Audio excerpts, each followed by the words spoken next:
하고 마지막 절 합독합니다. 요한복음 10장 7절부터 21절까지의 말씀. 제가 가진 성경으로는 신약성경 163페이지에 있습니다. 교독하도록 하겠습니다. 그러므로 예수께서 다시 이르시되 내가 진실로 진실로 너희에게 말하노니 나는 양의 문이라. 나보다 먼저 온 자는 다 절도요 강도니 양들이 듣지 아니하였느니라. 내가 문이니 누구든지 나로 말미암아 들어가면 구원을 받고 또는 들어가며 나오며 꼴을 얻으리라. 도둑이 오는 것은 도둑질하고 죽이고 멸망시키려는 것뿐이요 내가 온 것은 양으로 생명을 얻게 하고 더 풍성히 얻게 하려는 것이라. 나는 선한 목자라. 선한 목자는 양들을 위하여 목숨을 버리거니와 삭구는 목자가 아니요 양도 제 양이 아니라 이리가 오는 것을 보면 양을 버리고 달아나나니 이리가 양을 물어가고 또 해치느니라. 달아나는 것은 그가 삭군인 까닭에 양을 돌보지 아니함이나 나는 선한 목자라. 나는 내 양을 알고 양도 나를 아는 것이. 아버지께서 나를 아시고 내가 아버지를 아는 것 같으니 나는 양을 위하여 목숨을 버리노라. 또 이 우리에 들지 아니한 다른 양들이 내게 있어 내가 인도하여야 할 터이니 그들도 내 음성을 듣고 한 무리가 되어 한 목자에게 있으리라. 내가 내 목숨을 버리는 것은 그것을 내가 다시 얻기 위함이니 이로 말미암아 아버지께서 나를 사랑하시느니라. 이를 내게서 빼앗는 자가 있는 것이 아니라 내가 스스로 버리노라. 나는 버릴 권세도 있고 다시 얻을 권세도 있으니 이 계명은 내 아버지에게서 받았노라 하시니라. 이 말씀으로 말미암아 유대인 중에 다시 분쟁이 일어나니 그 중에 많은 사람이 말하되 그가 귀신 들려 미쳤거늘 어찌하여 그 말을 듣느냐 하며. 합독합니다. 어떤 사람은 말하되 이 말은 귀신 들린 자의 말이 아니라 귀신이 맹인의 눈을 뜨게 할 수 있느냐 하더라. 아멘. 네, 우리 주변에 있는 분들에게 이렇게 인사하도록 하겠습니다. 추운데 졸면 죽습니다. 네, 오늘 다들 아침에 좀 추우셨다고 얘기하시더라고요. 갑자기 이제 추우셔갖고 몇몇 분들은 이제 옷차림도 겨울 옷에 준하는 옷들을 입고 오셨습니다. 저는 1부 때 위에를 입고 했다가 쪄 죽는 줄 알고 2부 때는 벗고 이렇게 시작을 했는데 우리 온도가 다르지만 하나님께 받는 은혜는 좀 동일했으면 좋겠습니다. 오늘 예배 드리기 전에 예배 중에도 그랬죠. 2부 때부터 교회 화재 경보기가 건물에 화재 경보가 울리기 시작했습니다. 그래서 우리 이 목사님이 예언하기를 빨리 끝내라고 울리는 것 같다고 얘기하셔서 본인의 바람이냐 뭐 성도의 바람이냐 이렇게 물어봤더니 대답을 못하는 거니까 본인의 바람 같습니다. 그래서 철저하게 무시하고 진행하도록 하겠습니다. 네, 오늘은 요한복음 10장 7절부터 21절까지 말씀을 가지고 양의 문 선한 목자라는 제목으로 하나님 말씀 증거하도록 하겠습니다. 사실 예수님께서 이 땅에 오셔서 자기 자신이 어떤 존재인지를 우리에게 계속 가르치시고 특별히 요한복음은 그렇게 가르치셨던 여러 가지 가르침과 그리고 예수님께서 보이셨던 표적들을 통하여서 이분이 어떤 분이구나라는 것을 정확하게 알 수 있는 내용들을 정확하게 7가지의 기적을 골라가지고 그 표적을 나열해 놓은 내용들입니다. 그래서 이 요한복음에 있었던 여러 가지 가르침들 그리고 그 내용들은 예수님이 어떠한 존재인가를 우리에게 알려주시고 또 그 알림을 통하여서 우리가 예수를 믿는다라고 고백할 때 내가 믿고 있는 예수가 진짜 성경이 말하는 예수인가를 점검할 수 있게 만드는 하나의 지표를 제공합니다. 그래서 사실 좀 정직하게 말씀을 드리면 초림 때 예수를 믿었던 그러니까 예수님 시대에 예수님을 믿었던 사람들은 이미 구약을 다 알고 있는 사람들이었어요. 그래서 그들은 구약의 언약 가운데 오실 메시아가 이분이다라고 생각하고 믿은 거예요. 이해되시죠? 그리고 지금 신약의 성도들은 누굴 기다리는 거냐면 그 초림 때 오신 예수님께서 다시 오실 그 재림 예수를 기다리는 거예요. 그래서 우리도 동일하게 뭘 알아야 되냐면 구약적 배경의 이해 속에서 이 예수님이 어떤 분이구나, 구약이 말하고 있는 예수가 바로 이분이구나라는 믿음의 고백을 해야지만 진짜 예수를 고백하며 갈 수 있는 거예요. 이해되시죠? 무슨 말인지. 그래서 사실은 이 신약에 대한 내용만을 가지고서는 이해하기가 참 힘듭니다. 그래서 여러분 아시겠지만 제가 구약 설교에 조금 더 집중을 좀 많이 하고 있고 또 신약 설교를 하더라도 구약과 반드시 연결지어 자꾸 얘기하는 것은 여러분이 이 고백을 할 때 진짜 고백이 되기를 소원하는 마음에서 많이 애를 쓰고 있는 내용을 먼저 말씀을 드립니다. 그리고 오늘도 예수님께서 내가 양의 문이야 라는 선언하셨어요. 그죠? 양의 문이야 라는 선언했는데 이 양의 문을 그냥 피상적으로 그냥 이스라엘 백성들이 이게 목동이고 뭐 양떼를 많이 쳤으니까 그 양들을 관리하는 문을 비유해서 얘기하셨나 보다라고 생각하시면 큰 오해를 불러일으킬 수가 있습니다. 왜냐하면 예수님께서는 이렇게 말씀하시는 것조차도 예수님의 여러 가지 사역과 또 구약에 있었던 여러 가지 사건들 가운데 반드시 필요한 내용을 찝어서 얘기하신 내용이에요. 그래서 이것이 구약적 배경 속에 어떻게 등장하는가를 알고 또 우리가 그것을 통해 또 이 예수님이 말씀하신 내용이 무엇인가를 다시 한번 살펴보는 그런 시간을 가지면서 이 내용들을 좀 이해하도록 하겠습니다. 먼저 제가 간지를 드렸는데요. 간지에 보시면 이 그림 하나가 있습니다. 그림이 뭐냐면 이게 느헤미야 시대의 그러니까 성벽의 모습이에요. 여러분 잘 아시겠지만 이스라엘 백성들은 1차, 2차, 3차 포로로 끌려갔습니다. 아주 재밌게도 하나님께서는 1차, 2차, 3차의 포로 귀환을 하게 하세요. 그래서 1차 때는 누가 리더가 되냐면 스룹바벨이 리더가 되어서 그가 이 예루살렘 땅으로 돌아와서 제일 먼저 한 일이 성전을 재건하는 일이었어요. 그리고 2차 때는 에스라가 주체가 되어서 이 에스라가 이곳에 사람들을 데리고 와가지고 말씀으로 그들을 이렇게 변화시키는 작업을 했습니다. 그래서 그게 성민을 만드는 거였어요. 성전과 성민을 만드는 작업이었고 마지막 3차 때에는 느헤미야라고 하는 이 고위 관리였죠. 중앙정부의 그 황제 옆에서 술 맡은 관원장이었던 그 사람이 지방 총독을 자처하면서 그가 내려와서 한 일이 뭐냐면 성벽을 건축하는 일이었어요. 이 성벽을 건축할 때 그때 당시에 나타나고 있는 그 이 성벽의 재건들 그걸 보시면 지금 여기 있는 그림이에요. 그림에 보시면 물음표가 있는 거는 명확하지 않은 거고 위치가 그리고 물음표가 없는 거는 명확하게 증명이 되어지는 부분들입니다. 그래서 잘 안 보이시겠지만 제가 이렇게 까만색으로 굵게 박스 쳐놓은 부분이 있어요. 그 중에 박스 쳐놓은 곳에서 맨 오른편이 뭐냐면 양문이에요. 양문 보이세요? 양문, 그러니까 양의 문은 양문입니다. 양문. 그 옆에 보면은 한메아 망대, 하나넬 망대 그리고 이게 있죠, 그죠? 그 옆에 보니까 또 어문 보이세요? 어문 밑으로 어문 뭐냐면 물고기 어자예요. 그러니까 물고기가 드나드는 문이에요. 여러분 오른편으로 한번 보실까요? 이게 쭉 보시면 마문 보이세요? 마문? 그 무슨 문일까요? 말들이 드나드는 문이에요. 저 이렇게 꼭지점 밑으로 쭉 내려와 보시면 분문이 보이시죠? 분문. 그 똥문이에요, 똥문. 그 잘하네요. 전문가인가 봐요, 그쪽으로. 분문이어서 끝에 있는 문이에요. 여기로 이제 우물들이 나가는 곳이에요. 그러니까 이제 이스라엘 사람들은 성벽을 져놓고 그 성벽의 각 문마다 각 기능을 추가했어요. 그 기능을 추가했는데 그 양의 문은 뭘까요? 양문. 양들은 다 일로 들어와라.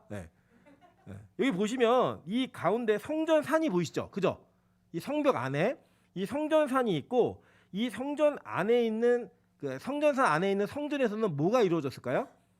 예배가 이루어졌겠죠. 제사가. 그때 이 양문을 통하여서 제물이 될 짐승들이 들락날락했던 거예요.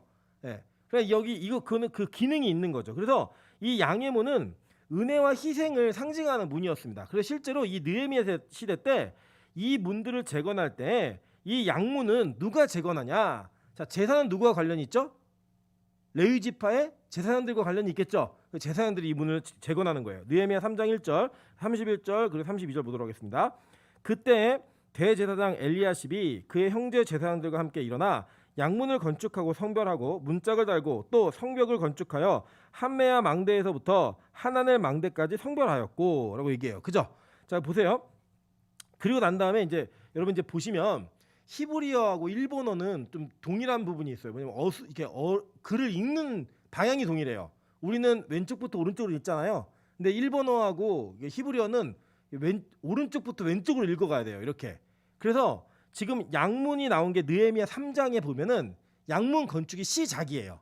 그리고 이 건축이 시작되어 가지고 시계 반대 방향으로 쭉 도는 거예요. 시계 반대 방향은 구습 방향이죠, 그죠? 모르시나 봐요. 시계 반대 방향으로 쭉 돌아가지고 마지막에 쭉 올라와서 마무리되는 문이 한밑간 문이에요. 보이세요? 이제 지도로 보면은 이렇게 마무리되는 맨 마지막 문이 한밑간 문인데 이게 31절, 32절에 나오는 거예요. 그 다음은 금장색 말기야가 한밑간 문과 마주대한 부분을 중수하여 느디님 사람과 상인들의 집에서부터 모퉁이 성루에 이르렀고 모퉁이 성루에서 양문까지는 금장색과 상인들이 중소하였느니라 라고 얘기하죠. 그죠? 그리고 이 한밑간 문의 뜻이 뭐냐면 바로 심판이라는 뜻이 있어요. 그러니까 보세요. 자, 성벽이 건축이 되었는데 양문의 제사장들로부터 시작한 양문으로부터 시작해갖고 이 문이 쭉 지어지면서 성벽이 어떻게 완성되었냐면 한밑간 문으로 완성이 된 거예요. 그러니까 양의 문으로 들어온 그 제사로부터 시작된 그 문이 마지막 심판으로 마치게 되는 거죠. 그러니까 이 순서에 맞추어서 건축이 되어졌고 이 건축이 되어지는 건축물의 메시지는 뭐냐면 양의 문으로 들어온 제물을 통하여 심판을 면하게 된다라고 하는 상징적인 의미가 있는 것으로 지어진 거예요. 자, 이해되시죠? 우리나라도 이제 뭐 사대문 그래서 뭐 동대문, 남대문 이렇게 다 이렇게 서대문 이렇게 짓잖아요. 지면서 동대문 지면서 그 문 안에 그 있는 그 거기를 진짜 사대문 안에 서울이라고 부르는 것처럼 각각 이게 문처럼 의미가 있었단 말이에요. 의미들이 이스라엘 백성들은 거기에 의미를 부여했고 그 부여하는 것 가운데 이 양의 문은 반드시 이리로 들어와서 제사가 이루어져야지만 심판으로부터 자유할 수 있는 자유함이 주어진다는 그 메시지를 가지고 건축물이 지어진 거예요. 그리고 오늘 예수님이 뭐라고 선언하냐면 내가 양의 문이야 이걸 선언하는 거예요. 그러니까 나로 들어오지 않고는 나로 나가지 않고는 너희가 심판을 면할 수 없어 라고 하는 그 메시지를 한꺼번에 압축해서 내가 양의 문이야 라고 얘기하시는 거예요. 자, 그런데 예수님 시대에 이 양의 문이 어떻게 표현되고 사용되어지는지 한번 보도록 할게요. 요한복음 5장 2절입니다. 이거 배운 내용이죠.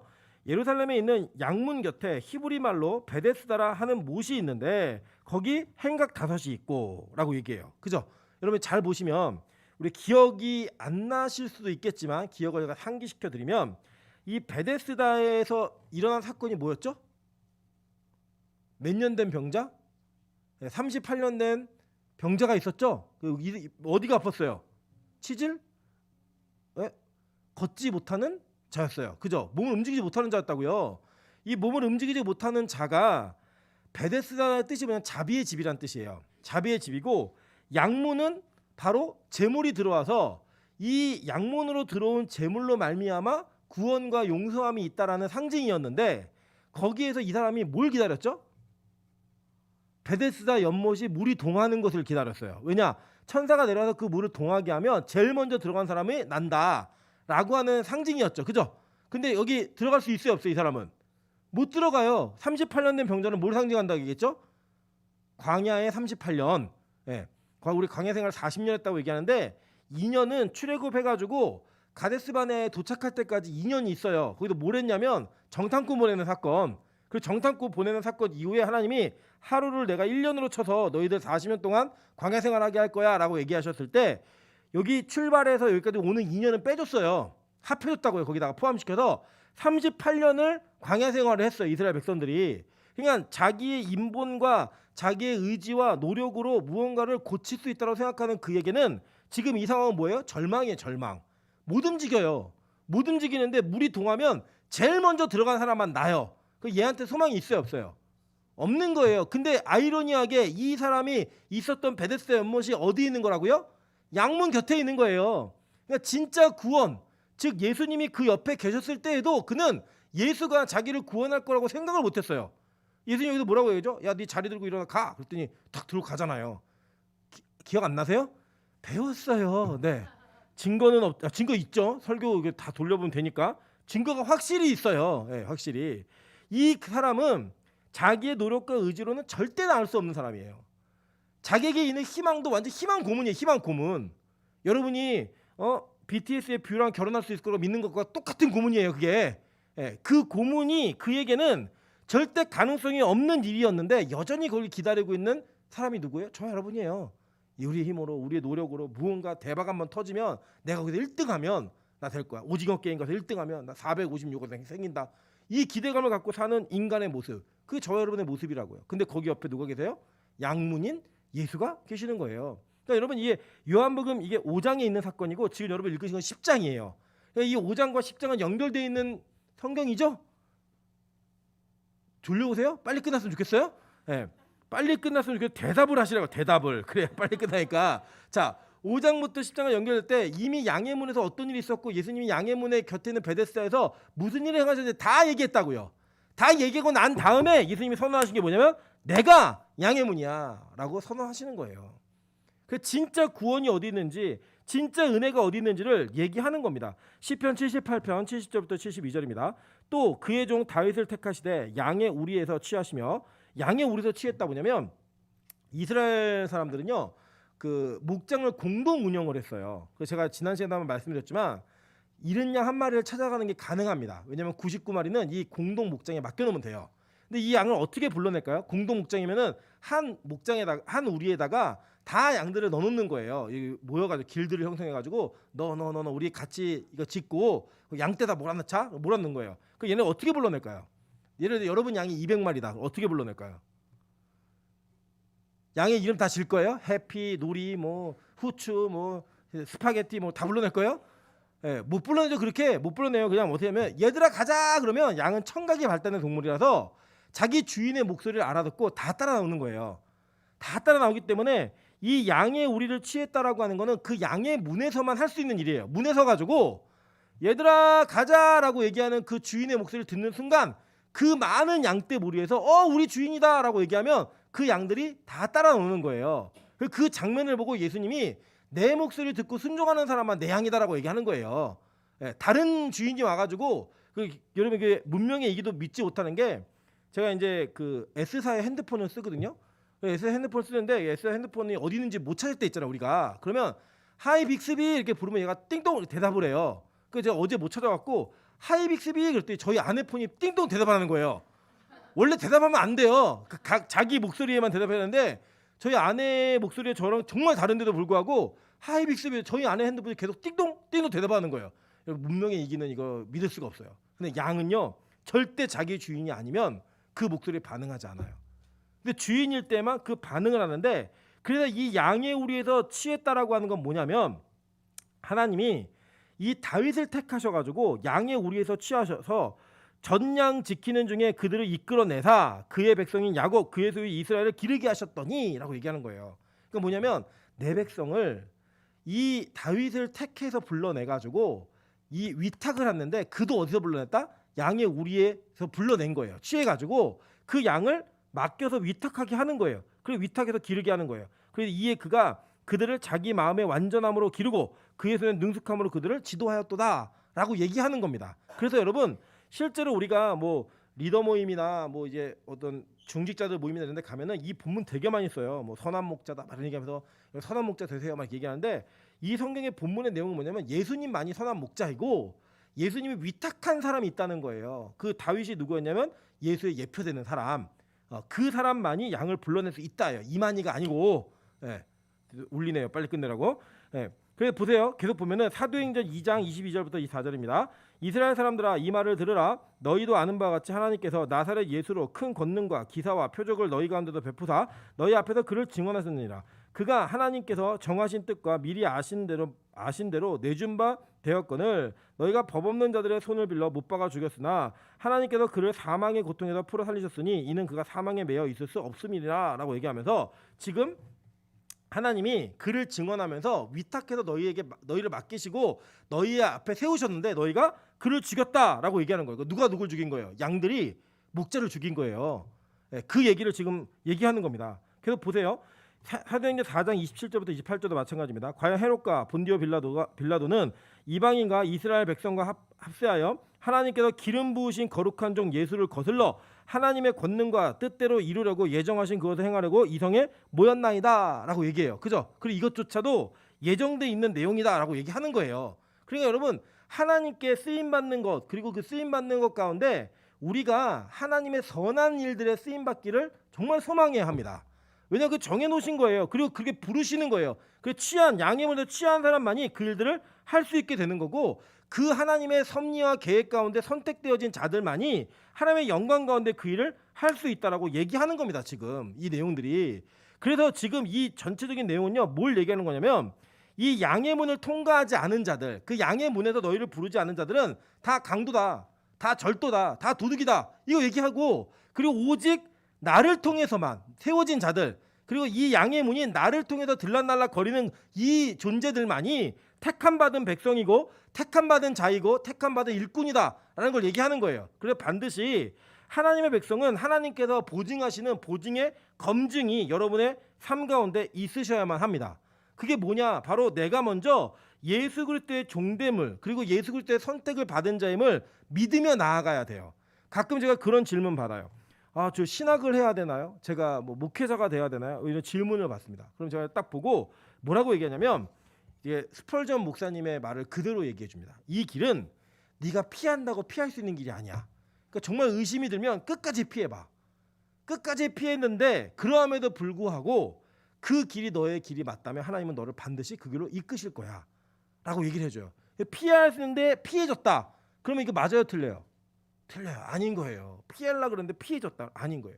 마찬가지로 연애도 이게 진짜 내 결혼해야 될 사람인지 아닌지 잘 모르겠어요. 그럼 뭐 하냐면 피할 때까지 피해보세요. 예를 들면 뭐 희원이가 명수 전화 안 받고 숨어 있고 막 나타나면 숨고 막 이랬는데 끝까지 쫓아온다. 그러면 이거 어쩔 수 없구나. 이거 가는 거예요 그냥. 근데 그렇게 하니까 포기해요. 그럼 끝인 거예요 그냥. 근데 그럼 하지 마요. 그럼 안 해도 돼요. 이 사명과 권능은 사명과 부르심은 하나님의 택하심이 없이는 하나님의 온전한 부르심이 없이는 절대로 갈 수 없는 길이고 절대로 할 수 없는 일이에요. 그래서 이 양의 문인 예수 그리스도의 부르심과 그 문을 통과하지 않은 자들은 절대로 이 가운데 어떤 일이든 할 수 없다라고 얘기하는 겁니다. 그게 먼저 이 얘기하신 예수님이 내가 양의 문이야라고 말하는 내용이에요. 자, 동시에 예수님 뭐라고 얘기하냐면 나는 선한 목자다라고 얘기했어요. 그죠? 나는 선한 목자다. 그러니까 이 선한 목자가 가지고 있는 특징은 딱 두 가지예요. 자, 보세요. 요한복음 10장 3절에 뭐라고 얘기하냐면 문으로 들어간 문지기는 그를 위하여 문을 열고 양은 그의 음성을 듣나니 그가 자기 양의 이름을 각각 불러 인도하여 내느니라라고 얘기했어요. 그죠? 그렇게 얘기했고 또 한 가지 10장 11절에는 뭘 얘기하고 있냐면 나는 선한 목자라 선한 목자는 양들을 위하여 목숨을 버리거니와라고 얘기했다고요. 그죠? 이 두 가지가 있는 거예요. 자, 특징이 두 가지인데 하나는 뭐냐면 양들을 불러서 인도에 가는 거예요. 한 가지는 또 한 가지는 뭐냐면 이 양들을 위해서 목숨을 버리는 거예요. 그러니까 이 두 가지가 있을 때만이 진짜 선한 목자임을 우리는 알 수 있다라는 거죠. 그래서 예수님은 직접 이 얘기를 하시는 거예요. 지금 야 내가 너희들 각각 불러냈어. 너희들의 이름을 불러서 호명하여 불러낸 거야 라는 그 얘기가 함께 내가 너희를 위하여 목숨을 버릴 거야 라고 얘기하면서 내가 선한 목자이고 양의 문인 것이 앞으로 내 사역에 무엇이 있을까를 얘기해주고 있는 거예요. 그러니까 호명해서 불렀다. 그리고 그 부른 자들을 위해서 뭘 하겠다요? 목숨을 버리겠다요. 네. 그래서 여러분 진짜 선한 목자가 되고 싶은 분들은 죽어야 돼요. 그러니까 저는 선한 목자 아니에요. 저는 사꾼이에요. 네. 저희 사꾼이 왜 도둑이나 여기 등장인물이 뭐냐면 선한 목자, 사꾼, 절도, 강도예요. 그러니까 전 절도하고 강도는 안 할 거예요. 네. 사꾼은 하지만 선한 목자 예수님 외에는 아무도 할 수 없고 여기 뭐 이 목사님도 노조원 사도 못해요. 선한 목자 안 돼요. 오직 선한 목자는 예수님 한 분밖에 없어요. 그리고 여러분 성경에서 이 선한 목자의 예를 보여주는 한 명의 인물이 있어요. 그 누굴까요? 사람, 예수님 하나님 아니 예수님 아니 사람 누구 딱 하나 있어요. 누구예요? 다윗. 기억나세요? 다윗이 골리앗을 대면하고 싸우려고 할 때 사울이 너 어떻게 싸울 거야? 이렇게 물어봤더니 다윗이 뭐라고 얘기했냐면 내가 양을 칠 때 양들을 움켜가는 곰이나 사자가 있으면 내가 그들의 입에서 양들을 건져왔다 해요. 여러분 이게 쉬운 건지 아세요? 여러분 예를 들어 양을 치고 있는데 여러분의 양이 100마리야. 100마리인데 곰이 하나를 물어갔어요. 여러분 뭐 할 것 같아요? 그리고 양 몇 마리 더 풀어주고 내가 공격 안 받으면 되는 거야. 그죠? 그리고 99마리를 지켜야지. 이게 원래 진짜 목동의 모습이에요. 그런데 다윗은 뭘 했어요? 그 어린 나이에 가서 곰의 이 멱살을 잡고 곰 싸대기를 때려서라도 양을 건져온 거예요. 사자의 수염을 움키고 막 흔들어서 꺼내온 거예요. 그게 누구다? 선한 목자의 모습. 즉 이 다윗이 예수 그리스도의 예표이기 때문에 다윗에게만 있는 일이에요. 그 외에 어떤 일들도 이 선한 목자의 모습을 보여준 사람 없어요. 다 자기 생명, 자기 때문에 죽을까 봐 도망가고 막 이러지. 그게 정상이에요. 그게 이상한 게 아니고. 그래서 이 양을 찾는 자, 그 양을 위해 생명을 버리는 이 모습이 진짜 예수 그리스도의 모습이고 그런 예수 그리스도의 은혜가 여러분에게 임하고 그것을 깨닫게 되었을 때 여러분이 그분의 양이 되는 거예요.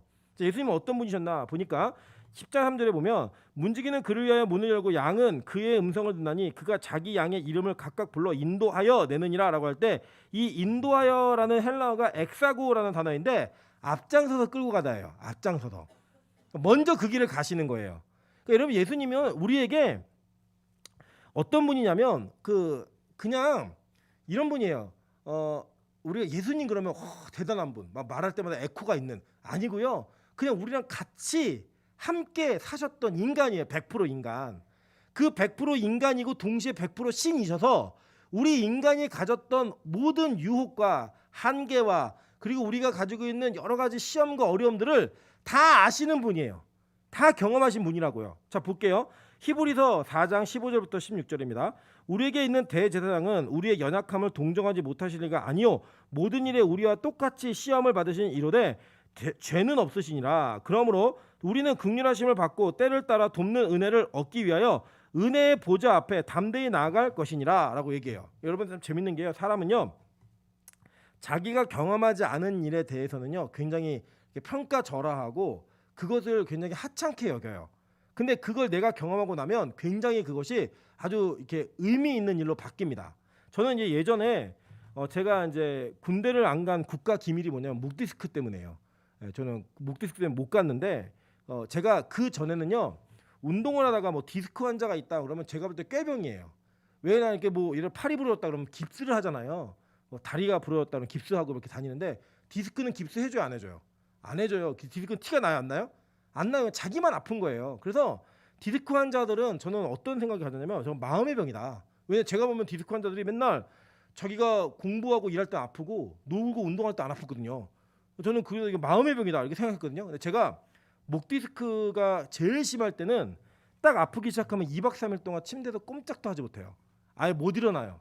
옆으로 구르지도 못해요. 욕창 날 것 같이 진짜 뭐 그 힘들어도 못 움직여요. 목이 디스크인데 이 하반신 전체를 다 못 움직이는 거예요. 그 2박 3일 그렇게 그냥 누워 있는 거예요. 움직일 수 있을 때까지. 그리고 2박 3일 지나면 막 자유롭게 움직이는 게 아니라 조금 움직이기 시작하는 거예요. 예. 그게 딱 그걸 앓고 나니까요. 디스크 환자들에 대한 애통하는 마음이 생기는 거예요. 누가 디스크다 그러면 진짜 힘들겠다. 진짜 아프겠다. 이 마음이 생겨요. 여러분 저는 예전에 막 애 키우면서 막 너무 피곤하다 힘들다 막 그러면 이해 못했거든요. 그 애 키우는 게 뭐 힘들어 막 이랬는데요. 키워보세요. 예. 죽고 싶어요. 예. 와 얘가 내 아이니까 키우지 정말 남의 아이가 이러면 가만히 안 있을 것 같아요. 진짜로 못 견딜 것 같은 고통과 아픔과 힘듦이 있어요. 그래서 제가 그 키워보니까 어머니가 참 대단하시구나. 그러니까 모든 어머니가 이 세상에 존재하는 모든 어머니는 다 위대합니다. 예. 아버지가 참 위대하구나. 이런 생각을 가질 수밖에 없더라고요. 사람이 내가 겪어보고 나니까. 여러분 놀라운 일은 뭔지 아세요? 예수님이 우리가 겪는 모든 시험을 똑같이 받으신 분이래요. 그걸 이겨내셨어요. 얘기하기가 좋은 거예요. 말하기가 되게 편한 거예요. 여러분 그래서 저는 여기 예를 들면 뚱뚱한 사람에게 뚱뚱하다고 저는 얘기해요. 왜냐면 내가 뚱뚱하니까 그 뚱뚱한 불편함이 뭔지 아는 거예요. 그 아픔이 뭔지 아는 거예요. 얘기해도 별 상처 안 받아요. 여러분 보세요. 제가 식스팩인데 여러분 뚱뚱한 놀려보세요. 여러분 막 자괴감이 들고 저 목사가 나를 비하한다, 뭐 인격 모독이다 이런 생각 들지 않으시겠어요? 근데 그걸 공유하는 예수님이 계시는 거예요. 예수님이 그 일들을 다 먼저 치르시고 죄 없는 상태에서 우리를 도우시는 분이래요. 감사하지 않으십니까? 여러분 어떤 상황에 처해도 예수님께 말씀드리면 다 이해하시는 거예요. 예수님 나 이 죄의 유혹을 이기기 힘들어요. 나 이게 너무 어려운 문제예요. 나 이게 너무 고통스럽습니다. 라고 얘기할 때 주님이 이해하신다 못하신다? 하신다는 거예요. 그래서 이사야 53장 4절부터 5절에 보면 이렇게 얘기합니다. 그는 실로 우리의 질고를 지고 우리의 슬픔을 당하였거늘 우리는 생각하기를 그는 징벌을 받아 하나님께 맞으며 고난을 당한다 하였노라. 그가 찔림은 우리의 허물 때문이요 그가 상함은 우리의 죄악 때문이라. 그가 징계를 받음으로 우리는 평화를 누리고 그가 채찍에 맞음으로 우리는 나음을 입었도다. 그러니까 모든 죄를 다 지시고 다 감당하시는 거예요. 여러분의 어려움까지도. 보세요. 마태복음 이게 시련인데요. 마태복음 8장 16절부터 17절입니다. 저물매 사람들이 귀신 들린 자를 많이 데리고 예수께 오거늘 예수께서 말씀으로 귀신들을 쫓아내시고 병든 자들을 다 고치시니 이는 선지자 이사야를 통해 하신 말씀에 우리의 연약한 것을 친히 담당하시고 병을 짊어지셨도다 함을 이루려 하심이더라 라고 얘기해요. 그러니까 이게 뭐냐면 선한 목자이신 예수 그리스도가 우리를 위해서 왜 생명을 버리고 왜 죽어야 되는지를 얘기하고 있는 거예요.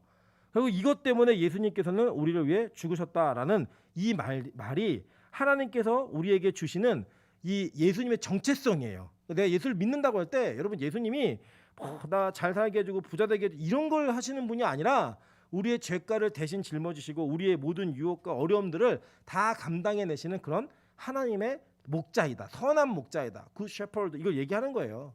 저는 여러분이 우리가 이것을 믿으면서 내가 예수님이 나의 선한 목자 되시는 것을 자랑하고 그것을 이야기할 때 그분이 어떤 분인지를 알고 얘기하셨으면 좋겠는 거예요.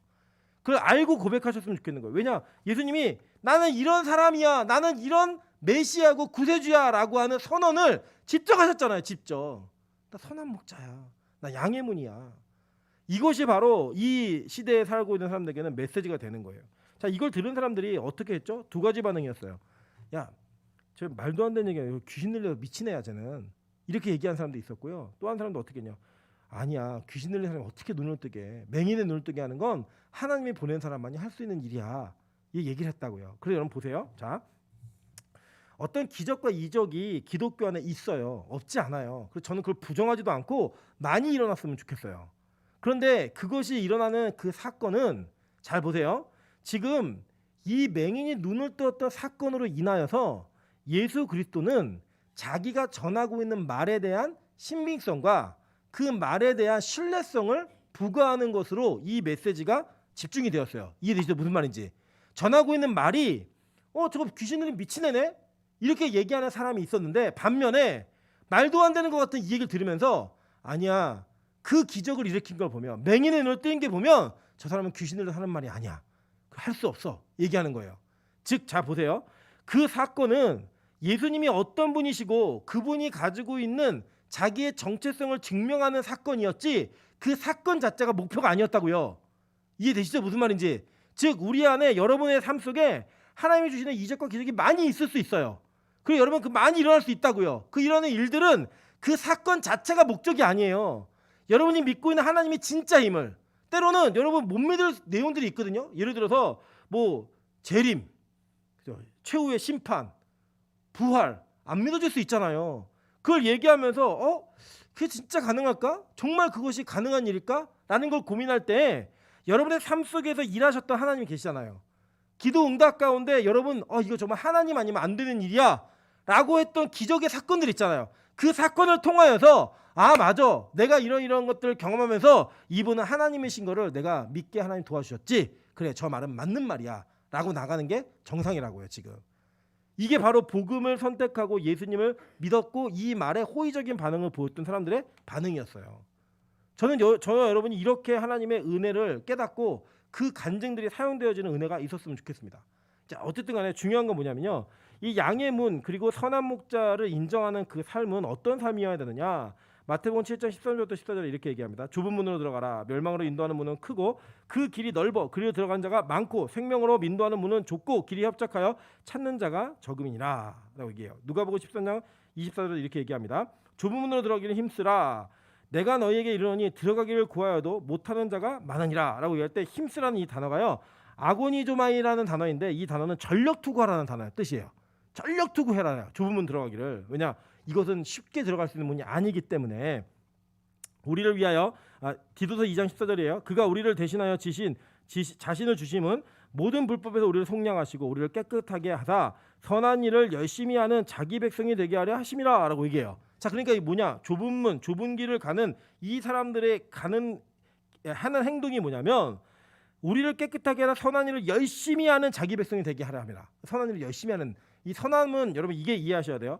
이 선은요, 여러분이 알고 있는 도덕적 윤리적 선이 아니에요. 여기 성경에서 말하는 모든 선은 하나님의 뜻을 이루는 사람들이에요. 그 뜻을 이루기 위해 전력 투구하는 삶을 사는 사람.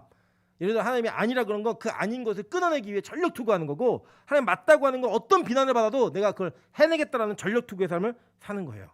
그 삶을 사는 사람들로 바뀌어진다는 거예요. 왜냐, 우리는 예수의 목소리, 선한 목자의 진짜 그 목소리를 듣고 따라가는 우리가 양들이기 때문에, 그리고 그 선한 목자는 우리를 위해 목숨을 버린 우리의 좋은 목자이기 때문에 그 목자를 따라 사는 삶을 이렇게 사는 거예요.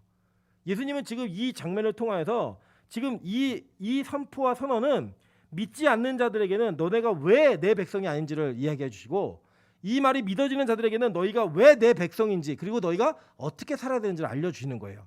똑같은 말씀을 들어도요, 그 말씀이 안 들리는 사람이 있고요, 들리는 사람이 있어요. 이건 둘 중에 하나예요. 하나는 때가 되었거나 때가 되지 않았거나, 이 차이일 수 있고요. 또 하나는 아예 하나님의 부르심이 없거나 부르심이 있는, 그런 둘 중에 하나예요. 저는 우리 교회가 뭐 정말 설교가 많은 교회입니다. 그리고 설교가 긴 교회예요. 그래서 저는 여러분이 때가 되지 않았은 백성이라고 믿고 있습니다. 선택받은 백성이 아니라, 선택받지 못한 백성이 아니라, 중요해요. 이거는 말을 잘못하면 큰일 나니까. 옛날에 우리 저 섬기던 교회 목사님이 기드온 설교를 하시면서 그 나중에 축도하실 때 그 미디안의 백성이 될 거 믿습니다. 저는 아멘 안 했어요. 네. 큰일 나요. 그럼 기드온 싸웠거든요. 근데 보면은 둘 중에 하나예요. 때가 되지 않았기 때문에 안 들리는 사람이 있을 수 있어요. 그건 괜찮아요. 아직 때가 안 됐으니까. 그런데 선택받지 못했기 때문에 안 들리면 정말 큰일이에요. 저는 우리 교회에 때가 되지 않았기 때문에 아직 들리지 않는 그런 은혜가 있었으면 좋겠습니다. 언젠가 들릴 거니까, 언젠가 부르실 거니까 그 때가 차는 그 날이 속히 올 걸로 믿습니다. 사실은 저는 이 요한복음이 설교 준비할 때마다 제가 너무 마음이 그래요. 우유배는 시간이 너무 짧아가지고 막 급박해요. 제가 급박하고 준비는 많이 하는데 이거 어떻게 될지 몰라갖고 제가 다음부터 요한복음 준비할 때는 반으로 내용을 줄여가지고 좀 잘 나눠야겠어요. 네. 악한 자가 이렇게 손뼉치고 있지만 그 손뼉치는 자 때가 안 됐기 때문에 안 들리는 거라서 어쩔 수 없어요. 은혜가 임해야죠. 하나님의 은혜가. 저는 이렇게 생각합니다. 우리가 이 양의 문인 예수 그리스도, 선한 목자인 예수 그리스도의 정체성을 제대로 인식을 하면 그 내용이 우리가 어떤 구원을 얻게 될 것인가를 이야기해주고 그 선한 목자가 우리를 위해 어떤 것을 하게 될 것인가를 얘기할 수 있다고 생각해요. 자 보세요. 이 땅에 사역자든 이단 교주든 여러분이 그분들을 판별할 수 있는 판별 공식이 있어요. 이 선한 목자를 대입하시면 돼요. 여러분 교주는 여러분의 목숨을 버리지 않아요. 자기를 위해 목숨을 버리라고 얘기하지. 그죠? 교주는 자기를 섬기는 자를 만들지 하나님과 자신을 통해 하나님과 여러분의 관계가 이어지는 걸 원하는 사람이 아니에요. 우리 교회 사역자들의 설교가 전 그런 설교가 되었으면 좋겠습니다. 사역자는 사라지고 예수 그리스도를 만나게 해주는 일들을 할 수 있는 동시에 우리가 섬기는 예수 그리스도가 우리를 위해 죽으신 그 은혜를 깨달으면서 여러분 잘못된 복음이나 잘못되어진 사상에 물들어서 잘못된 길을 가지 않는 그런 은혜가 있었으면 좋겠습니다. 이것을 위해서 함께 기도하고 나아가는 하나님의 백성 되시기를 주님으로 축원합니다. 제가 기도하고 마무리하도록 하겠습니다. 기도하겠습니다. 하나님 감사합니다. 우리가 이 땅을 사는 동안에 예수 그리스도가 양의 문임을 우리가 깨닫고 나아가는 백성 될 수 있도록 축복하여 주시옵소서. 하나님 구약의 양의 문은 재물이 들어오는 문이었습니다. 그 재물에 들어오는 문을 통하여 들어온 재물 때문에 우리 인생이 심판으로부터 자유함이 있었던 백성이었음을 기억하게 하시고 하나님 우리가 예수 그리스도 아닌 다른 내 노력과 내 힘으로 무언가 바꿀 수 있다라는 생각을 버리고 내 힘을 내려놓은 이후에 예수 그리스도의 은혜를 온전히 경험하는 축복을 누릴 수 있도록 은혜를 더하여 주시옵소서. 하나님 선한 목자이신 예수 그리스도께서 우리에게 나타나는 특징은 두 가지였습니다. 하나님 양들을 불러 인도해 가셨습니다. 그 음성을 들을 수 있는 귀가 열릴 수 있도록 주님 도와주시고 주인이 우리를 부르실 때 반응하는 그분의 양이 되어서 인생 끝까지 하나님께서 정하신 길을 걸어갈 수 있는 우리 모두가 될 수 있도록 은혜를 더하여 주시옵소서. 하나님 양을 위하여 목숨을 버리신 그 예수 그리스도의 은혜를 기억합니다. 하나님 그 어떤 존재도 우리를 위해 죽지 않았음을 기억하게 하시고 하나님 예수가 나를 위해 죽었던 그 장면을 기억하며 좁은 문 좁은 길을 걸어갈 수 있고 그 선한 목자를 따라 인정하는 삶을 살 수 있는 우리 모두가 될 수 있도록 축복의 은혜를 베풀어 주시옵소서. 함께 하실 것을 믿고 간구하며 예수 그리스도 이름으로 기도합니다. 아멘. 주기도문을 마치도록 하겠습니다. 하늘에 계신 우리 아버지여 이름이 거룩히 여김을 받으시오며 나라의 마옵시며 뜻이 하늘에서 이룬 것 같이 땅에서도 이루어지이다. 오늘날 우리에게 일용할 양식을 주옵시고 우리가 우리에게 죄 지은 자를 사하여 준 것 같이 우리의 죄를 사하여 주옵시고 우리를 시험에 들게 하지 마옵시고 다만 악에서 구하옵소서. 대개 나라와 권세와 영광이 아버지께 영원히 있사옵나이다. 아멘.